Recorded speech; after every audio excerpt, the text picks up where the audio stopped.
passer un bon moment? Je n'entends pas. Est-ce que tu passes un bon moment? Dieu nous fait l'honneur de pouvoir être connectés à sa présence une fois de plus. Est-ce qu'on peut m'augmenter le piano, s'il vous plaît? Et vous savez, lorsque la présence de Dieu est là, il ne faut pas la négliger. Il y a des choses qui peuvent se passer dans la présence de Dieu et il y a des hommes qui l'ont compris. Dieu nous fait entendre sa voix pour nous connecter à sa présence. Lorsque la présence de Dieu est là, il y a quelque chose qui nous rassure. Et lorsqu'on entend la voix de Dieu, il y a une direction qui se lève. Et lorsqu'on est connecté justement à la voix de Dieu et à la présence de Dieu, on devient un amoureux de Jésus, amoureux de sa présence. Il y a cette parole que Moïse dit, il dit: Éternel, ne nous fais pas partir d'ici si toi tu ne viens pas avec nous. J'ai écouté il y a quelques années un homme de Dieu prier et il disait: Père, ne permets pas que je vive une autre vie que celle que toi tu avais prévue pour moi. C'est la plus belle prière que j'ai entendue de ma vie. Et dans cette journée, que tu sois déjà connecté à la présence de Dieu, que tu sois un engagé dans une église ou que tu ne connais pas le Seigneur, j'aimerais te rappeler que l'expérience d'hier n'est pas suffisante. Et on ne devrait pas s'habituer à l'expérience d'hier. On a vécu des choses, c'est vrai, mais il y a encore des choses à vivre aujourd'hui et à vivre demain. C'est ce que je vous ai dit tout à l'heure. Moïse, après avoir confronté par la puissance de Dieu les magiciens d'Égypte, avoir vu la gloire de Dieu se manifester, entendre Dieu parler à nouveau, la manne et la caille tomber, je ne sais pas si vous réalisez, la mer s'ouvrir, l'eau sortir du rocher. Il dit ceci, il dit: maintenant, je voudrais voir ta gloire. En fait, j'ai compris une chose, c'est que dans le monde invisible existent des choses qui doivent se matérialiser dans le monde physique. Et une fois que c'est matérialisé dans le monde physique, on s'appuie sur ces choses lorsque Dieu veut nous encourager en nous disant: souviens-toi de ça, rappelle-toi de ça. C'est pour ça que les Écritures sont là pour porter le témoignage de Christ dans la vie de quelqu'un. Mais le royaume de Dieu est quelque chose qui se vit au quotidien, avec une perspective nouvelle, avec des objectifs qui se renouvellent tous les jours. Ce que j'étais hier, je ne suis pas le même aujourd'hui. Ce que je suis aujourd'hui, je ne dois pas être le même demain. Et si tu es venu ici simplement étant spectateur, filmé, de dire j'y étais, c'est pas suffisant. J'ai souvent vu ça où il y a des personnes qui ont été connectées à une ambiance comme celle-ci. L'onction est tombée sur le voisin de gauche et le voisin de droite est là. Et il dit: ah, c'était beau, alors qu'il pouvait vivre cette chose-là aussi. Tu es venu malade. Écoutez, c'est bizarre de dire ça. Je connais des malades qui amènent les malades dans les réunions. Alors qu'eux aussi, amen, ils pourraient repartir guéris. Je connais des gens qui ne connaissent pas le Seigneur, mais qui savent que c'est la vérité. Qui invitent des gens qui sont non-croyantes dans des événements comme ça. Alors qu'elles aussi, leur vie peut être chamboulée, transformée. Alors j'aimerais t'inviter à lever tes mains là où tu es, et après on va passer un temps ensemble. Il y a une merveilleuse présence qui est là. Je ne sais pas vous, mais on a lu la Bible, on a lu des livres, on entend des histoires. Des gens qui sont restés scotchés par la présence de Dieu. Des gens qui ont eu la révélation du plan de leur destinée simplement parce que leur cœur était ouvert. Ils ont entendu la parole et cette présence est entrée. Et leur vie n'a plus du tout, jamais été la même. Je prie dans le nom de Jésus que ça devienne ton histoire à partir d'aujourd'hui. Je prie dans le nom de Jésus pour que ce que tu étais hier devienne justement le prodige de demain. Parce que tu expliqueras, comme Yanis l'a dit, j'étais comme ça, mes mains n'étaient pas destinées à ça. Mais parce que des mains ont été percées, alléluia. Parce qu'un cœur a été transpercé, parce qu'une vie a été offerte. Les choses sont devenues possibles dans le nom de Jésus. Père, nous sommes devant toi. Et c'est avec action de grâce et de reconnaissance que nous nous tenons encore devant ta présence. Et Seigneur, comme le disait la chantre tout à l'heure, intensifie ces choses. Intensifie ces choses. Que ta présence vienne nous inonder, qu'elle vienne remplir ce lieu, qu'elle vienne saturer ce lieu dans le nom de Jésus. Tu déploies, Seigneur, ce que nous avons besoin de comprendre, d'entendre et de vivre dans cette journée. commence à menacer dans le nom de Jésus toute voie de maladie, toute voie d'incrédulité, toute voie de limitation dans le nom de Jésus, toute voie de religiosité. Et Père, que ta présence augmente, que ta présence se manifeste, que le feu qui était sur ce mont Sinaï puisse se manifester ici, dans le nom de Jésus, que ce feu qui était sur cette montagne de la transfiguration puisse se manifester ici. Nous appelons, Seigneur, un esprit de sacrifice. Cette journée est un autel pour toi, Père. Manifeste ta gloire. Manifeste ta gloire dans le nom de Jésus. Et ensemble nous disons Amen. Dans le nom de Jésus, acclame le Seigneur. Et tu peux t'asseoir là où tu es. Alléluia.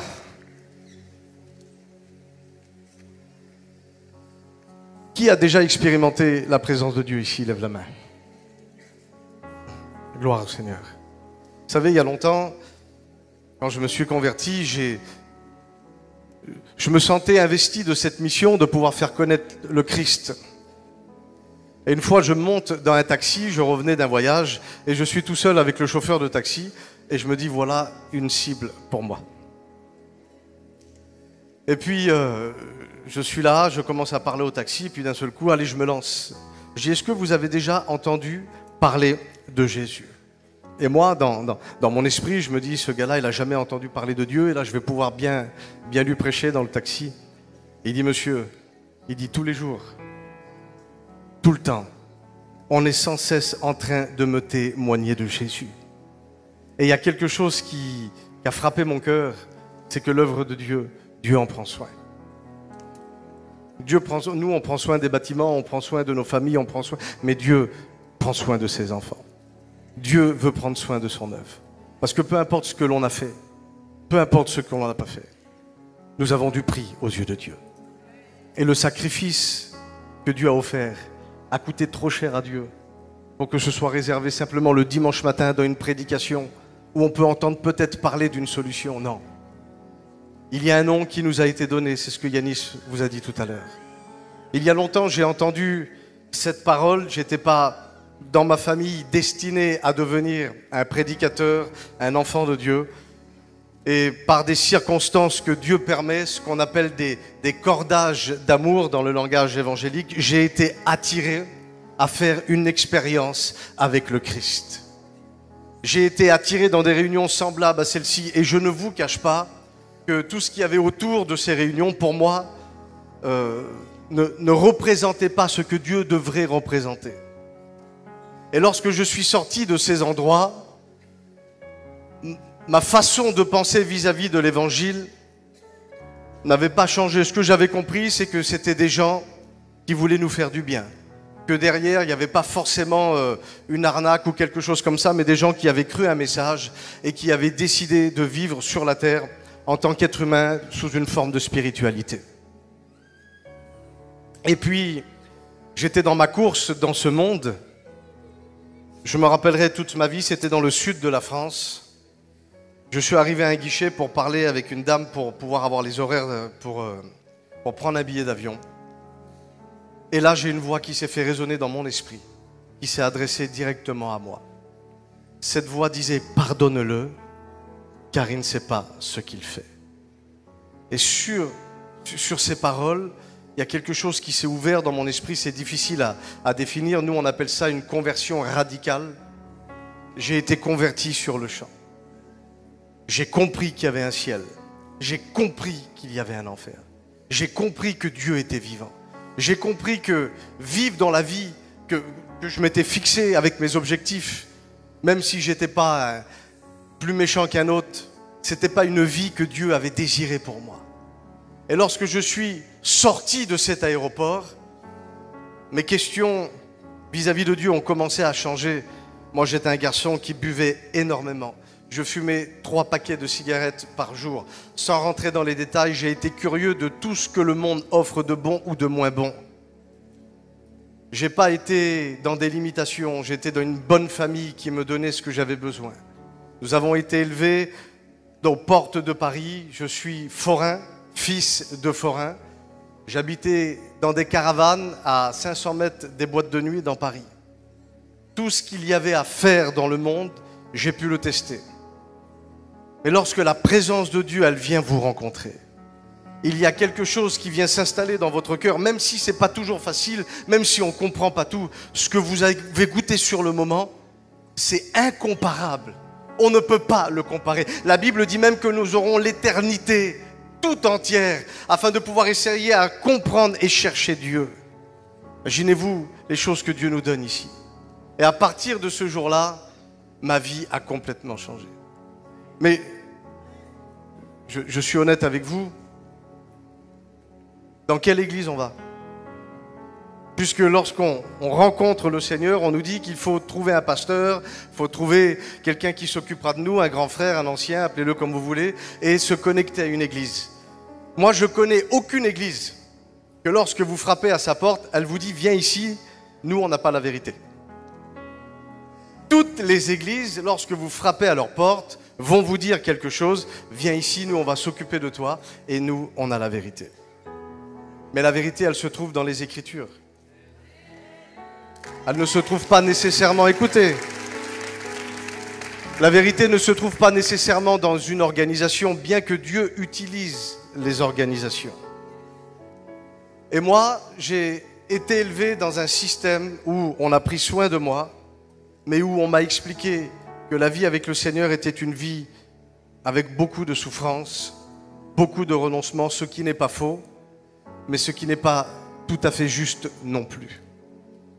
Et je me suis habitué à une petite vie chrétienne, avec de petites bénédictions. Et si je souffrais dans mon quotidien, c'est simplement que j'étais dans le plan de Dieu. Et puis on se trouve même des versets pour se réconforter de cette position de pauvreté spirituelle, où on se dit tout simplement, la Bible le dit, que dans les derniers jours, il y aura des temps difficiles. Et puis si Jésus a passé Gethsémane, moi aussi je vais passer toutes ces choses. Et puis finalement, ces grands prodiges et ces grands miracles que la Bible explique, moi quand je prie pour quelqu'un, il ne se passe rien. Lorsque je prie dans ma chambre, je ne vois pas forcément des choses arriver, des choses se passer. Et vous savez, bien souvent votre réalité, et ça c'est un piège de l'ennemi, devient votre théologie. Alors qu'en réalité, ce qui est écrit doit être beaucoup plus vrai que ce que je vois ou ce que je ressens. Et lorsque Dieu booste des hommes par le courage, la conviction et l'onction à écrire ce qui nous a été donné, la Bible, moi je crois que ce qui est écrit dans la Bible, je peux le vivre. Je ne sais pas toi, tu as loupé une occasion de dire Amen. Lorsqu'il y a des promesses me concernant, elles me concernent.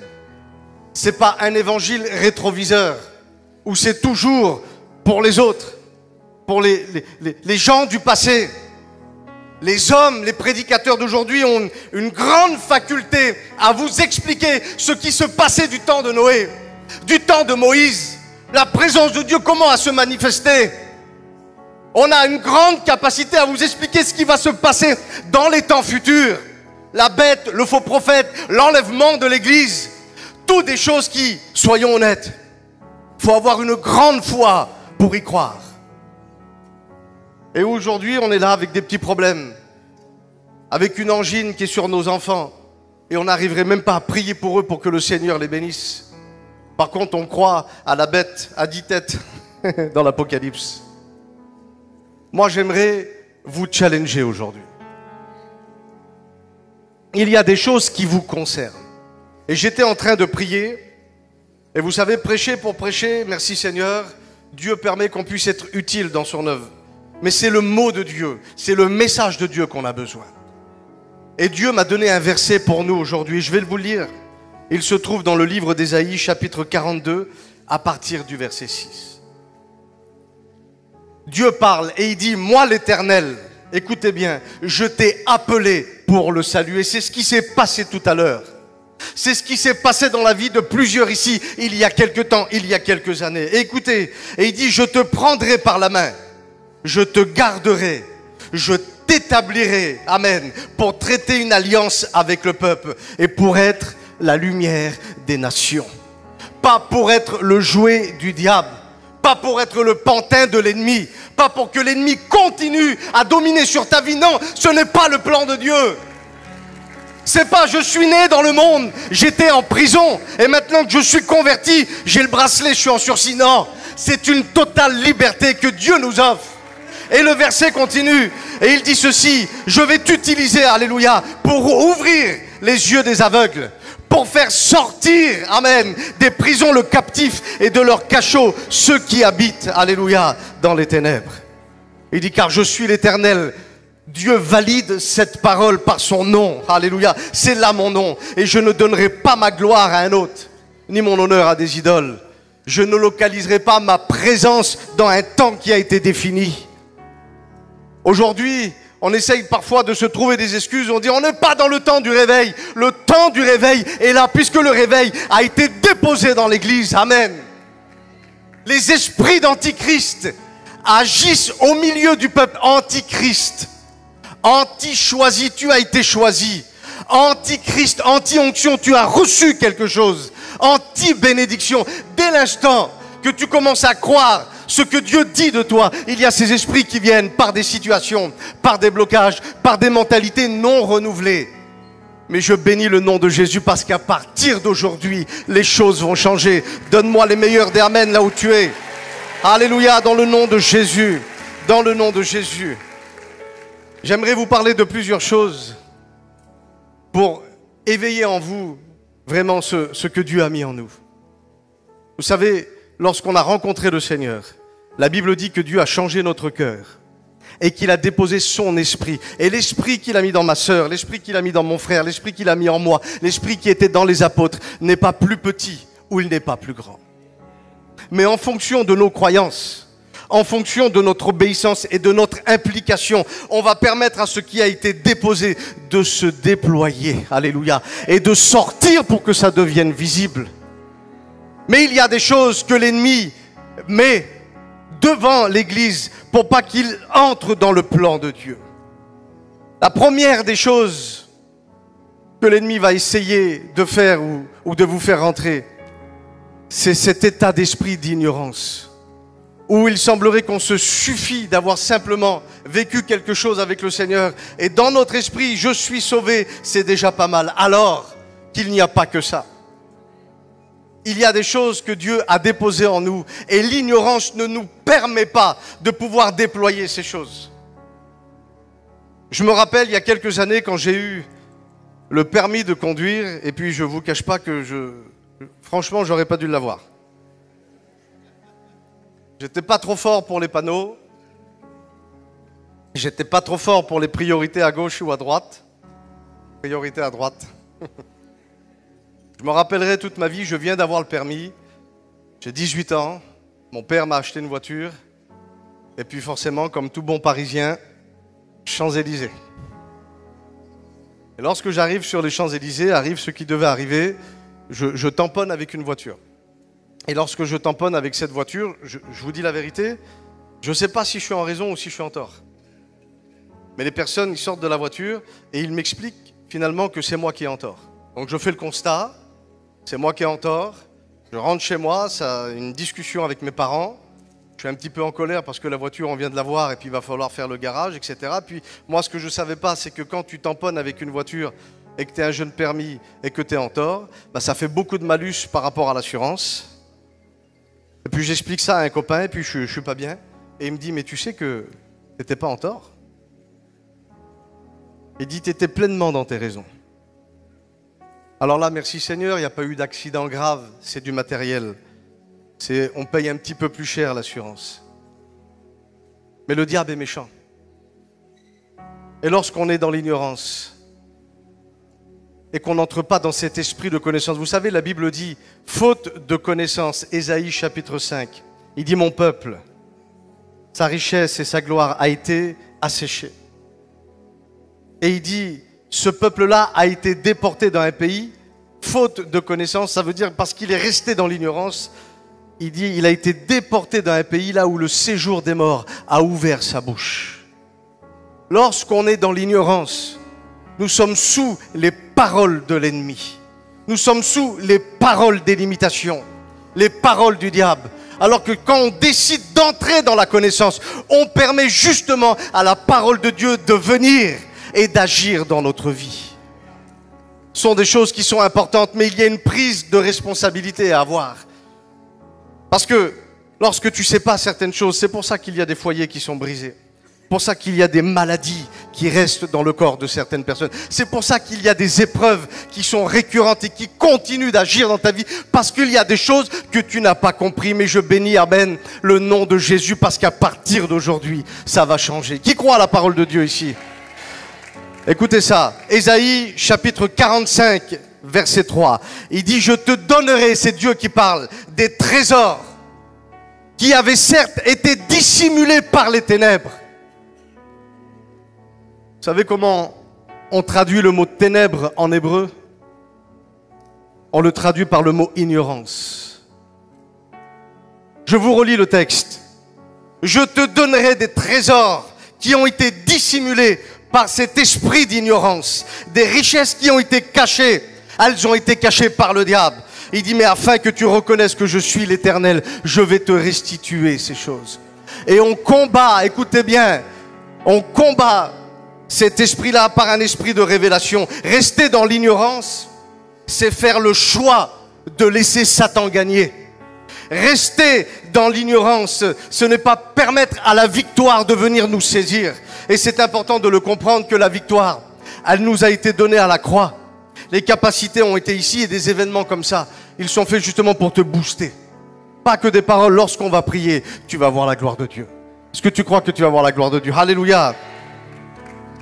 Lorsqu'on a eu une éducation spirituelle qui était peut-être bienveillante, mais qui n'était pas fondée sur la puissance de Dieu, nous restons dans ses limitations. La Bible dit, Luc chapitre 4, verset 18, Jésus vient de faire un face-à-face avec Satan. Il est rempli de l'Esprit de Dieu, il est revêtu par la puissance de Dieu, il entre dans la synagogue et il commence à dire publiquement quelle est sa mission. Et les premières paroles qu'il dit sont les suivantes. Il dit, l'Esprit du Seigneur est sur moi. Il dit, parce qu'il m'a oint, il m'a donné l'onction. Et voici sa priorité dans la mission. Il dit, c'est pour annoncer une bonne nouvelle aux pauvres. Que ce soit spirituellement, émotionnellement, physiquement, nous n'avons pas été créés pour être et demeurer dans la pauvreté. Il y a des capacités que Dieu a mis en nous. Vous savez, lorsque le cœur a été changé, que l'Esprit de Dieu a été planté dans l'homme, la Bible dit, je t'ai donné à cause de cet esprit la capacité de m'entendre et de m'obéir. Lorsqu'on vit dans une pauvreté spirituelle, c'est parce qu'on a bien souvent des fausses croyances ou un manque de responsabilité par rapport aux situations. Le problème, c'est qu'on attend toujours que quelqu'un fasse des choses pour nous, alors qu'en réalité, nous avons tous reçu l'image. Elle est belle, c'est à la Pentecôte. 120 personnes. Il y a 120 flammes qui sont là. 120 personnes. Il y a 120 fois Dieu qui parle de manière individuelle sur chaque personne.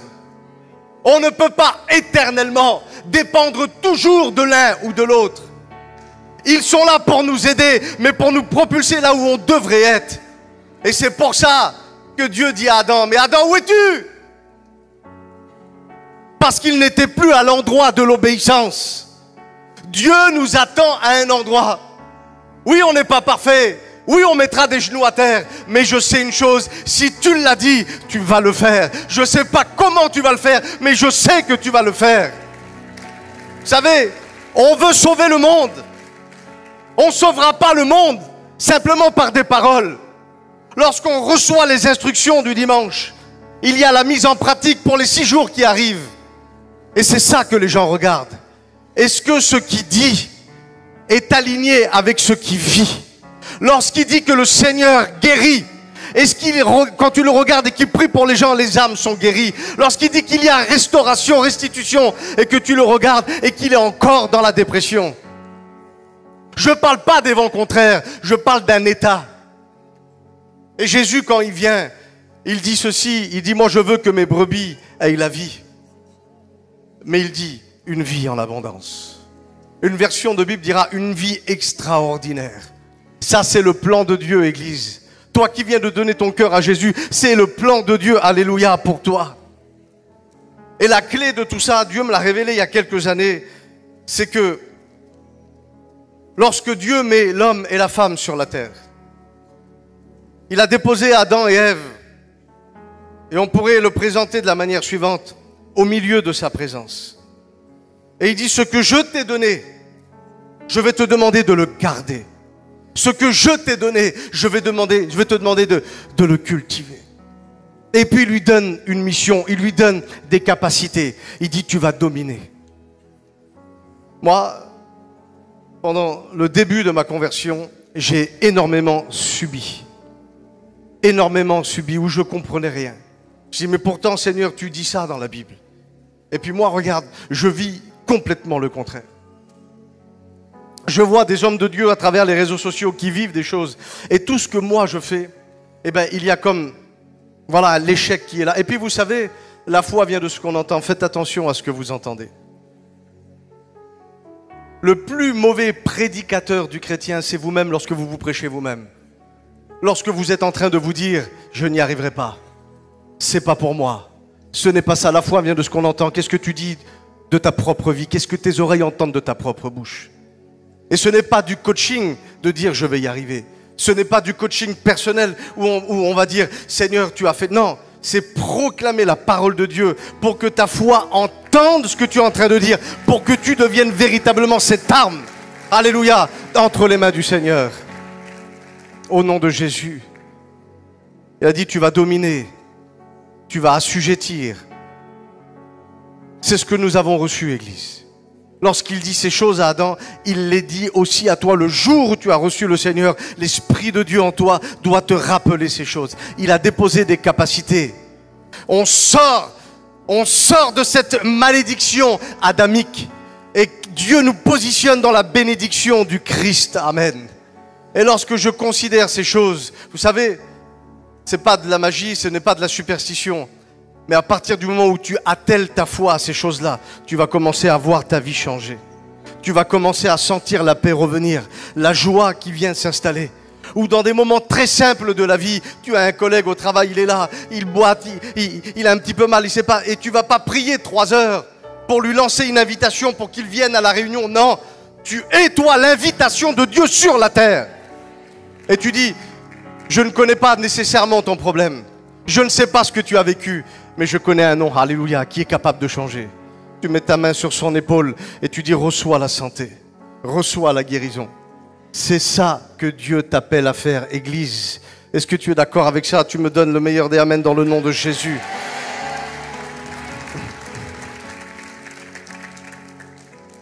Une des armes puissantes que l'ennemi utilise contre l'Église, c'est lorsqu'il lui fait réaliser que les esprits de représailles existent et qu'il pense croire que les esprits de représailles ont de l'autorité plus que d'autres démons sur l'Église. Je vous dis ça pour l'avoir vécu. Lorsque j'ai commencé, par la grâce de Dieu, à prier pour des gens et puis qu'on voyait du résultat, on voyait du fruit. Lorsqu'on a commencé à prier pour les premiers cas de délivrance et que le Seigneur était en train d'agir, je ne sais pas pour vous, pour ceux qui le font, mais je vais vous expliquer un peu ce qui se passait chez moi. Il était 3 heures du matin, j'étais en train de faire des délivrances et ma femme m'appelait pour me dire « La douche vient de s'allumer ».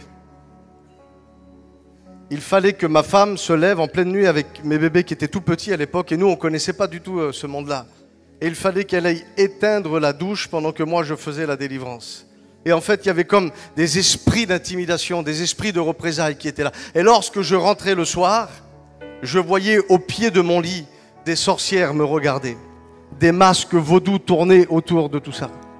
Des fois, ça nous est arrivé, on faisait la délivrance, et puis d'un seul coup, on vous appelait au travail, le matériel avait cassé. Vous êtes en train de faire une délivrance, et les esprits vous regardent, et ils disent, je vais envoyer une maladie sur tes enfants. Et puis toutes ces choses sont là, et puis soyons honnêtes, quand ça commence à casser un peu chez vous, quand il commence à avoir des problèmes au travail, cette joie, cette paix, elle part, vous savez, qu'est-ce qui s'installe dans votre cœur? Tu dis, Seigneur, je travaille pour toi, mais pas trop. On va attendre un peu, je suis pas assez saint, je suis pas assez comme il faut. Et en réalité, j'ai bien compris quelque chose. Écoutez, Luc chapitre 10, verset 19. Voilà ce que Jésus dit aux disciples. Il dit, voici, je vous ai donné le pouvoir de marcher sur les serpents, sur les scorpions, sur tout le zoo de l'enfer et sur toute la puissance de l'ennemi. Et rien ne pourra vous nuire. Même pas les esprits de représailles. Et j'ai compris que lorsque Dieu permet une épreuve, lorsque le diable ferme une porte, Dieu va en ouvrir deux à côté. Ça sera une double défaite pour lui. Et à partir du moment où tu comprends ça, que même sur les esprits de représailles, t'as qu'à faire comme les autres. Tu les chasses, tu les menaces, tu établis un périmètre de sécurité chez toi. Je te garantis que ce que Jésus a dit à ton sujet, alléluia, va s'accomplir. Au nom de Jésus, donne-moi le meilleur des Amen, là où tu es. Au nom de Jésus, gloire au Seigneur. Alléluia. Je vous donne un dernier point, après je sens qu'il faut prier. Qui est prêt à recevoir aujourd'hui? Alléluia. Vous savez, il y a plusieurs... Pas comment je vais pouvoir l'expliquer. Il y a plusieurs façons de définir ce qu'on appelle les esprits familiaux. Et il y a plusieurs théologies concernant justement cette voie-là. Mais j'ai compris une chose, et il y a une prophétie qui nous concerne. Agée chapitre 2, verset 9, il dit que la gloire de cette dernière maison, et lorsqu'on a accepté le Seigneur, nous sommes devenus, amen, la maison de Dieu. Si tu es la maison de Dieu, tu lèves la main. Voilà, la gloire. Et le mot gloire, c'est le mot réception. C'est la demeure de Dieu. La gloire de cette dernière maison sera plus grande que celle de la première. Et bien souvent, vous savez ces expressions où on dit dans notre famille c'est comme ça. Chez nous c'est comme ça. Ah pas de toute façon, nous on va pas y échapper hein, parce que les vieux là-bas, les tantes là-bas, les grands-parents là-bas, vous êtes en train d'appeler dans votre réalité ce qui doit s'arrêter totalement dans la réalité et dans le monde invisible. Écoutez, il dit c'est l'Éternel des armées qui parle, il dit c'est dans ce lieu, lorsque nous avons accepté Jésus, que Dieu veut faire résider sa paix. Vous savez, on a eu des familles, et puis on ne va pas rentrer dans les détails de tout le monde. Pour certains, c'est le divorce récurrent. Pour d'autres, c'est des maladies. Pour d'autres, ce sont des personnes qui n'arrivent pas à dépasser les 30 ans, les 40 ans, les 50 ans. Pour d'autres, ce sont des gens qui n'arrivent pas à trouver le travail. La Bible dit que lorsque tu as accepté le Seigneur, cette malédiction adamique s'arrête. Cette malédiction adamique doit s'arrêter. Et même s'il y a dans ta réalité des esprits qui veulent te faire croire que ça existe encore, ça doit s'arrêter. La Bible dit, Jérémie chapitre 31 verset 29, en ces jours-là, et c'est les jours d'aujourd'hui, c'est la dispensation du Fils de Dieu. Il dit, on ne dira plus, c'est terminé, que les pères ont mangé des raisins verts et que ce sont les dents des enfants qui ont été agacées. C'est terminé. Il dit, chacun mourra pour sa propre iniquité. Ce n'est pas parce qu'à côté de toi on pêche, parce qu'avant toi on a péché, que toi tu vas mourir, non. Le salut, la grâce est personnelle. La vision, la mission que tu reçois, elle est personnelle, au nom de Jésus. Et il dit, tout homme qui mangera des raisins verts, ce seront ses dents à lui qui seront agacées et qui seront cassées. Il dit, les jours viennent. Et il dit où je vais faire de la maison d'Israël, du peuple de Dieu. Et l'Israël de Dieu aujourd'hui, elle s'appelle l'Église. Tu fais partie de l'Église, donne-moi le meilleur des Amen au nom de Jésus. Et il dit je vais établir, à cause de la louange, Amen, une alliance avec ce peuple. Alors j'aimerais que tu puisses te lever à ta place là où tu es.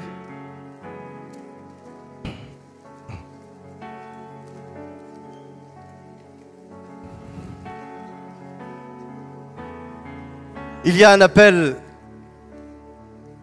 à la vie éternelle qui a été lancé tout à l'heure. Et lorsqu'on entre dans la vie éternelle, on entre dans la réalité de ce qu'on appelle le combat spirituel. Les choses ne sont plus physiques, elles sont spirituelles.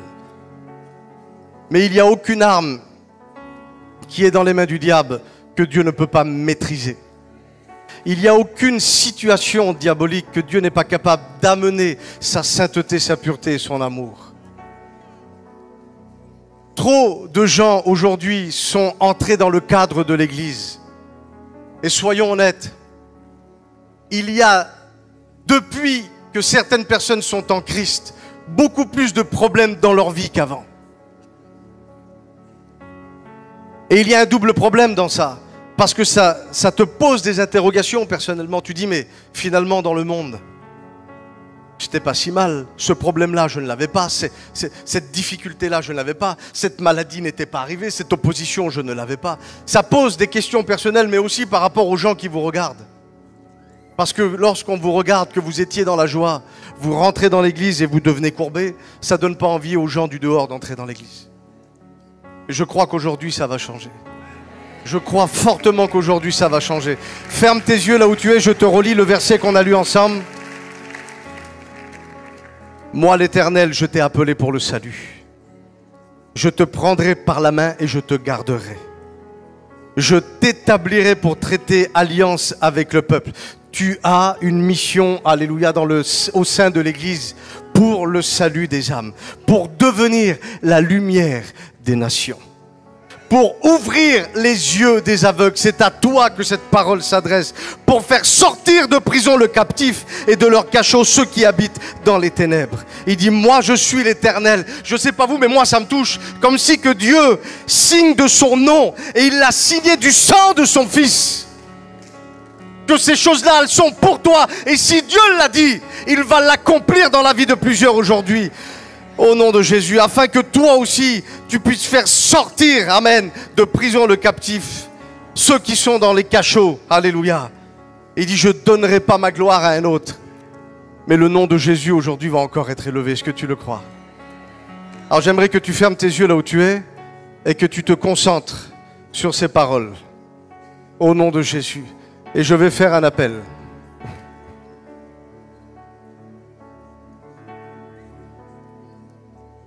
C'est un appel à l'honnêteté et à la sincérité que je te lance aujourd'hui.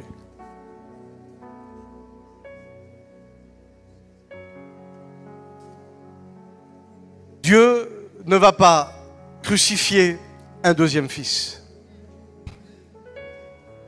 Il n'y aura pas une deuxième croix.